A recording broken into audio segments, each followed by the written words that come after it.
Welcome to the Business and Enterprise Systems Mission Success Podcast, where we give you a look into things happening at BES and other topics of interest.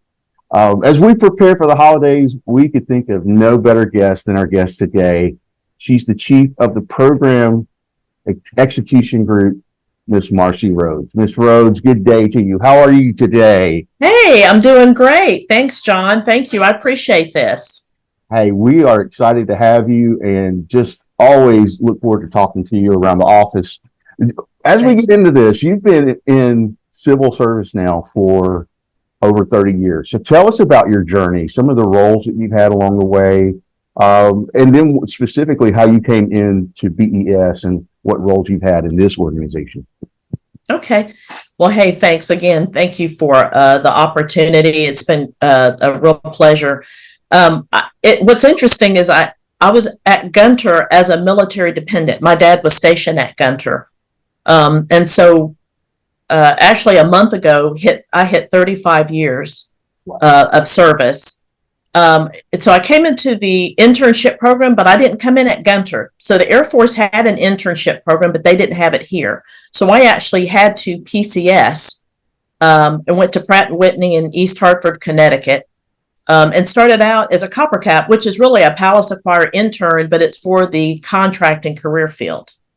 And so I came in as a price analyst negotiator for the government on site at Pratt & Whitney, and kind of got my feet wet. Didn't know anything about contracting, any of the things, which was really great. Kind of learned that, had some great folks that I worked with up there, did about 6-7 months. And then I transferred to Eglin Air Force Base, Florida.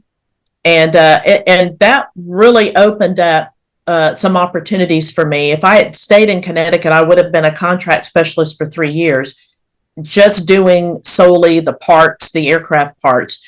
Going to Eglin allowed me to do weapons, munitions, that type of work, and working at different levels, from ordering supplies to services, and then moving all the way up to R&D, kind of doing some research and development work, and then the major weapon systems. And that was around the time of the Gulf War when that started coming out in the early 90s. So being able to move around and see it at the different complexity levels as a contract specialist was really great. So I finished up that program in 3 years, and I actually got back to Gunter because AFPC, that runs the internship program, called me and said, hey, we really need some contract specialists in Montgomery, and we also know you have family. My parents retired here in Montgomery, and so I came back 3 years to the day, really, or to the month of coming in the program, and I've been at Gunter ever since. It's been tremendous. I've moved around and worked in the space of logistics. I've worked a lot of the force protection, the DCAPES program. When we brought that down about 20 years ago, I was deputy PM for that. I worked the civil engineering, had the branch at civil engineering, in the space that's now GBB, where we have the medical systems, arms, all of that. I had been a branch and then moved up to the deputy division level there for a number of years. And then we kind of pulled out the financial systems that was in there and merged it with Deems back in 2018. And so I kind of had that hub as well. So I've basically worked in every space that BES, as we know today, has been, except for the piece.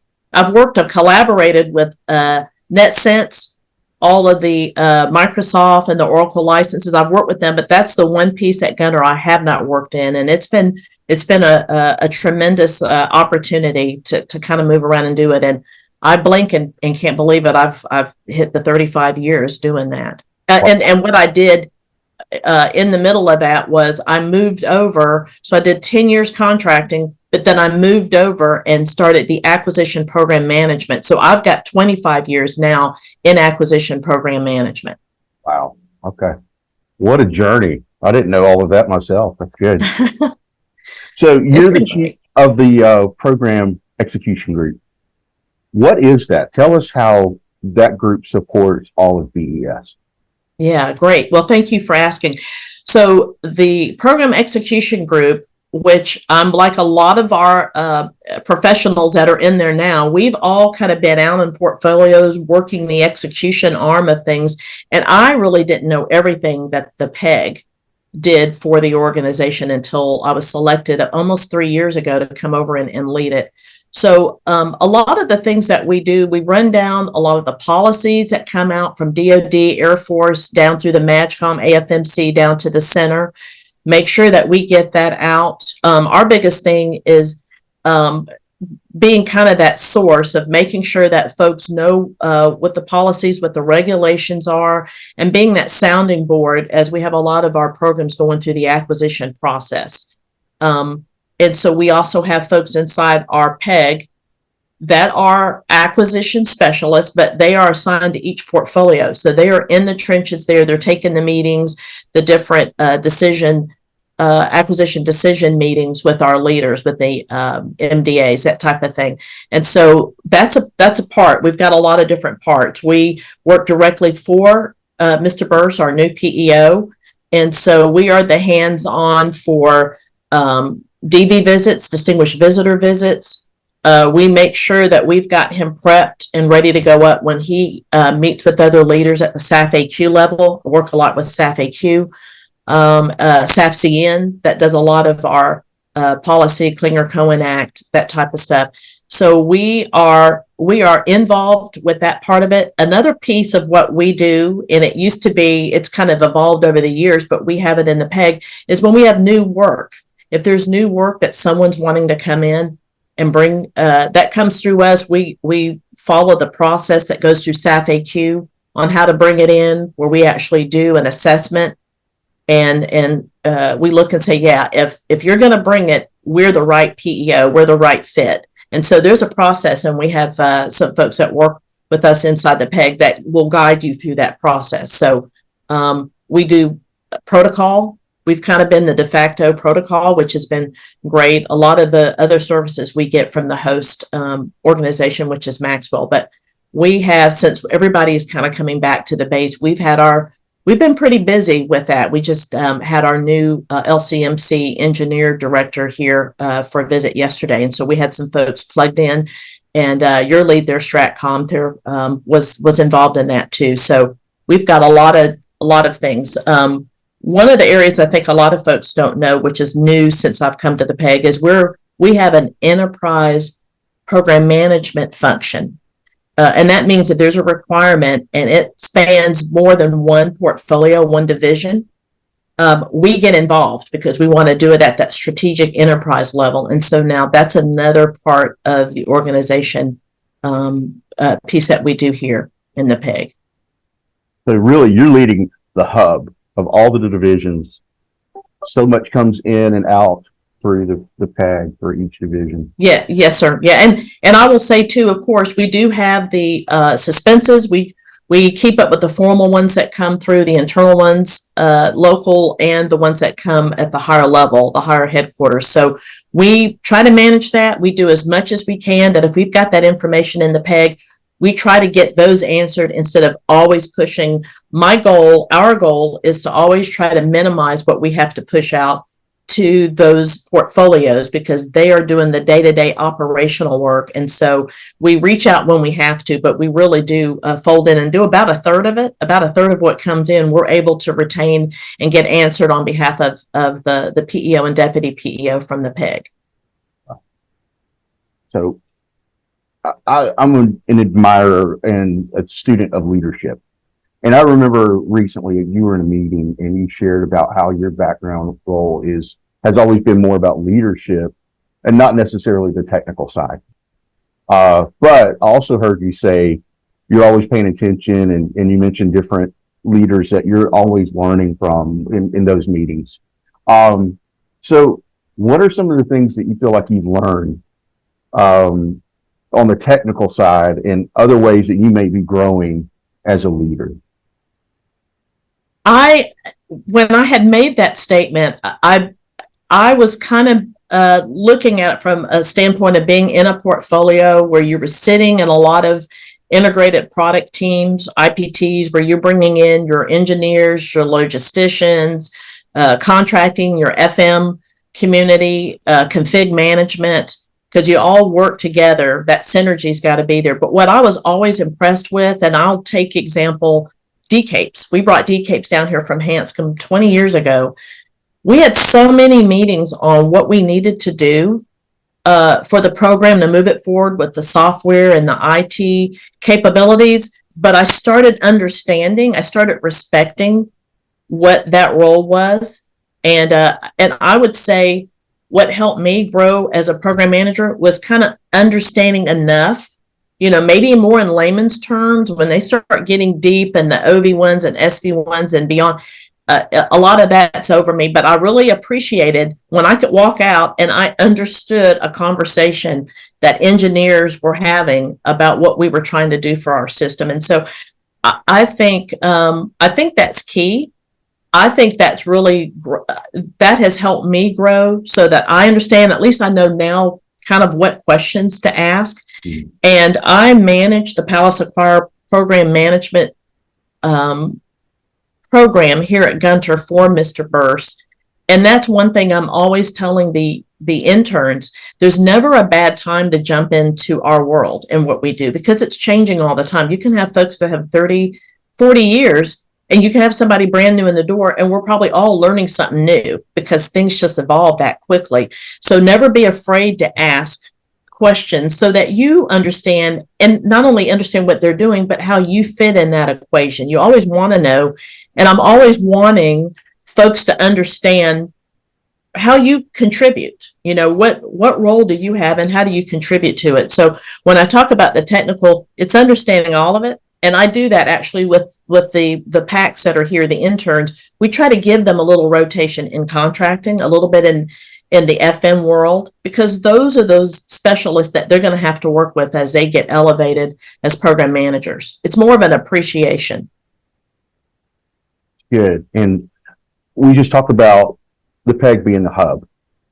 And we talked about this now of how you want to be able to speak the language of all the people that you're dealing with. So the PEG is not just a liaison, but there's really a lot going on as far as keeping such synergy with all of the different divisions. So what are some of the challenges you run into with that? And what are some of the rewards that you get out of this?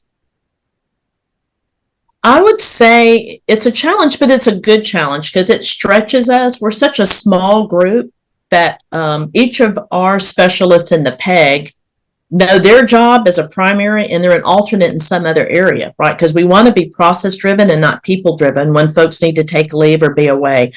But I would say the biggest challenge that I challenge my team every day is what other avenues can we use to communicate? Making sure we're getting this information in from the higher headquarters, or what the intent is, the director's intent or commander's intent of Mr. Burse and Colonel Costello. But how do we communicate that so that what we know is filtered down, not at the portfolio or division leader, but all the way down to the folks that are doing the program management day to day. And so we're always trying to find different avenues. We have done the chat and choose. That's one way over the years. We pick certain things, and it's not just us, but we facilitate that. And I know that GBQ has done a lot of things about the tools that they offer to get things out. We give a platform for them to get that word out. We've got the pegagrams. When we're finding out new guidance or links of things that we want to share with folks, that's always what we want to do. We want to continue to find a way to communicate and over communicate what folks have at their fingertips. And I've actually done that as kind of a PEG call. I've done it with a couple of divisions. I'm going to do it again. We've got some new leaders and I want to get that in, but we kind of run through, here's what we have. I don't know if you know, but these are all the services that we provide to you. And that's really gone a long way. I did it with a couple of new leaders, and then they turned and said, hey, I think the rest of my division needs to know that. And so we've done a couple of those. And I actually offered that to some of the other new leaders that have come in, that at any time when they're having an all-call, I'm glad to come in and give an abbreviated version of this is what we do, because I really learned a lot. And I think I learned a lot of things that Peg was doing. I didn't know because it never filtered down to where I was in the division. Right. So as a leader, you're leading all of this, you're leading these different elements of the PEG and interacting with other leaders. You just mentioned you're always trying to grow. But what are some things, who are some people over the course of your career, over 30 years now, who have impacted you? Who are the people? What are the events that have just made you a better leader today?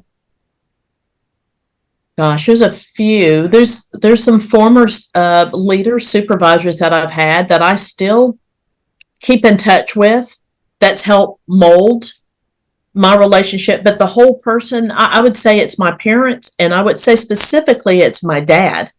And I say that because Dad has worked in this space, the IT space, and so it's more than just on the personal side of growth, but on the professional, because he understands kind of the language that we've had, and he's kind of been out of this area for about 20 years or so, but he's still plugged in with a lot of some of the folks that have worked here in BES over the years. So I would say one thing that I really love about it is data points. There's certain times throughout, especially since college and beyond, and then starting my career. But my dad has always been the one that said, did you ever imagine, wherever I was at that point in my career, did you ever imagine that you would be in that spot or that opportunity, that opportunity to move and to grow and to hopefully have a positive impact on folks? And it is, because it's a reflection. It's a reflective moment for me to stop and pause and think about, where am I? Not just what I'm doing, but what am I doing to help level set and get that next generation ready? And I think that's been impactful for me. So I would say my dad, first and foremost. Wow. That's I've heard you talk about your dad before, and still your parents are still here in Montgomery. Yes. So it's great that you still, I just say this from a personal standpoint, to be able to, for him to see his influence on you, I'm sure makes him very proud as a dad. So. Yeah. He's great. They're both great. They really are. Well, I want to move into something.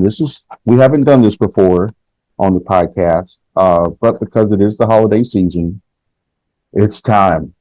We're going to get into some holiday questions, but one of those, what are some traditions that you may have that you're looking forward to this time of year with your family? Yeah, I love Christmas. I love it. And I think that was, that really came from my own childhood, that time with my family, to spend it. And I cherish that. So, my children are young adults now. I think this might be more me than them, but, there's just little things that we've done that we've incorporated as a family. Putting out the stockings. I was sharing with you earlier, I've got some personalized cups that I had made when my sons were really little, and I get those out and decorate them, and it's probably more for decoration now than anything, but we used to do that and do the hot cocoa and with cinnamon and that type of thing. And I probably a lot of folks think it's kind of mushy, but the Christmas movies and just that holiday time of being together is really what I want to, continue to do with them. I think the one thing, and I've just really stopped in probably this past Christmas, is the ornaments. That was always a tradition with my kids. We let them select them, and we did that every year. And I think we kind of put a pause on it because we've gotten now where I can't even put them all on the tree now that we've had them over the years. But I love that. I let them do it because there's a story behind what they picked. I let them select them. And so that's been a tradition in my family that we've done over the years. That's awesome. And the Christmas cards, the personal Christmas cards that we have done since they were little. And I had one year, I will tell you, I had one year that I didn't. I just ran out of time, and I just got the regular box cards or whatever. And I had a cousin that called me that said, "What are you doing? Where's my card?" Because that's their way of seeing. Of course, now we've got Facebook and everything, but before that, she said, "That's my way of seeing the kids growing." Yeah. And so I resumed the next year, and I've been doing it ever since. So that's another big tradition. Yeah. Yeah, I've been meaning to tell you since last Christmas. Thank you for the Christmas card. So. Yes, sir. You're welcome. First ever on the BES podcast, we're going to do some rapid fire holiday questions. Okay. All right. So, are you an early bird or a last minute Christmas shopper? Wow. I guess describe last minute. Christmas Eve. No, I'm not. I was going to say I would consider that last minute. I worked in retail in college, and I had people that we were shutting the lights off in the department store, and people were trying to buy stuff. I am not that shopper. I'm early, kind of, early, maybe a few weeks out. I might be finishing up like maybe about now doing that. I've got one of my son's birthday is really the week before Christmas, so I try to get a little of it done. So yeah, and then I try to do not so much the item, but trying to incorporate service, what this time of year is really about.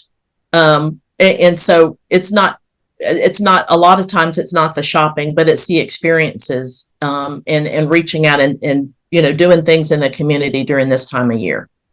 Wow, that's great. All right. So, if your Christmas gift was an all expense paid vacation anywhere in the world, where would it be? Gosh, can I pick two? Real quick, I guess it's rapid fire. I'd say Australia. Okay. Would love to do that, and Africa. I would really love to go Robben Island to take in some of the sites. Nelson Mandela. In fact, I think we just had the 10th anniversary of his passing the past couple of days, but Africa for sure. Okay, so are you a history buff? Is that? Huh? Are you a history buff? Is that kind of what you're saying here? I think I've grown into one. I kind of I didn't so-called like history. Maybe as I've gotten older, I really relish history. I've gotten more interested in that. Yeah. All right. Are you dreaming of a white Christmas or an Alabama Christmas where everybody is in shorts and air conditioning? White Christmas. We don't get many of those around here. It would be nice to have. It's a novelty. It would be nice to have a white Christmas. Yeah, we've heard about it in the song. I want to see it actually happen. So. Yeah, exactly. Right. What is your proudest accomplishment? I would say being able to have a rewarding career and raise a family, and not thinking I have to choose one or the other. Yeah. I think that's been really it. I've been really proud of that. I think it's not just me. I don't want to say it's all on me. It's on family. Having that support. My husband's been a tremendous support when I've had to move around with different jobs and with the kids. But now that we've kind of we've raised responsible humans, and you can see them, and they get to see now, the work. I'm not sure if they fully understand everything I do, but being able to balance that. And feel satisfied that you've done a good job. I think that's really been probably the proudest. That's great. That's great. I actually was thinking about that, about how have you been able to, all these years, been able to balance family and your job. But it's great to hear you have a supportive family and a supportive. Yeah, great support. Like I said, my folks are here. So when my kids were younger, and a lot of folks don't have it. When we're talking to our, not just the military, but even on the civilian, a lot of folks are away from family, and that's been really good to kind of have that. But putting first, the mission is very important. It's extremely important, but being able to delegate what you can so that you can move. I've been in that season when, I've got to leave an hour early because my youngest was in Little League, and, his game was at 4 p.m. And, you blink and they're out on their own and driving themselves and stuff, but being able to balance that and just knowing when it's time to shift. And I will say, I could not do that on my own. Having tremendous leaders, bosses that understood that, I think that was really key. I was really blessed along the way that I had some that understood. They already had their families a lot of times, or they were kind of in that season as well. And they understood. I didn't have any problems when I needed to be off to do that and support, to chaperone a field trip or go to a baseball or basketball game. That's awesome. Yeah. All right. One last question. Okay. What is one thing you're deeply grateful for right now? I'm grateful for good health, and I'm grateful that I'm here where my folks are. As they get older, they're in their mid 80s. They're relatively fine, but I'm grateful for that. And I don't feel stagnant. I'm grateful that I've moved around and had a lot of experiences in BES, fulfilling, challenging me, which I really love, but I was able to do it here. I didn't have to sacrifice that. And being here now that they're older and I have siblings that live out of state, I'm very grateful that I get to do this here. That's great. That's great. And we are grateful for you. Like I said at the top of the episode, you're a great leader, well-rounded. You just really make it a joy for those of us who work with you every day. And I just personally say thank you. Oh, thank you. I appreciate that so much. You guys make it so fun. We have a great team, and we couldn't do the things. I couldn't do what I do without that whole team that just, they bring a wealth of knowledge, their own perspective and experiences. And that's what it's all about. And I don't take any of that for granted. There's always something to learn from everyone. Whether you're a seasoned pro in this or you're new, it is enlightening. And I do want to add, we had an opportunity to get our interns for a lunch with the PEO. And I had always not stayed in that. I've always kind of stepped out and let them have it. Our schedule moved around, and so I had a large piece of it that I was there with. And it's tremendous. We have an exceptional group, not just in PM, but across the space there with our engineers in cyber. And I'm just grateful for learning so much from the folks that are new in this area. Awesome. Well, Ms. Rhodes, thank you for being a part of the podcast today. And I know I'll see you in the coming days. I just want to wish you and your family just an amazing holiday season. I hope you enjoy all the things we talked about earlier, the traditions and the good times together. So for all of you, thank you for tuning in to the BES Mission Success Podcast. At BES, we run the systems that run the Air Force, moving money, manpower, and materiel. Until next time, happy holidays.